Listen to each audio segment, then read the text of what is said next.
হয়তো তোমার পাবো দেখা, যেখানে ওই নত আকাশ চুমছে বনের সবুজ রেখা। ওই সুদূরের গাঁয়ের মাঠে, আলের পথে, বিজন ঘাটে হয়তো এসে মুচকি হেসে ধরবে আমার হাতটি একা।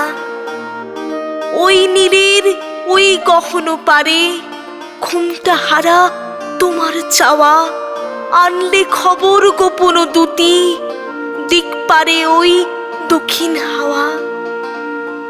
বনের ফাঁকে দুষ্টু তুমি, আসতে চাবি নয়না চুমি, সেই সে কথা লিখছে হোথা দিকবলয়ের অরুণ লেখা।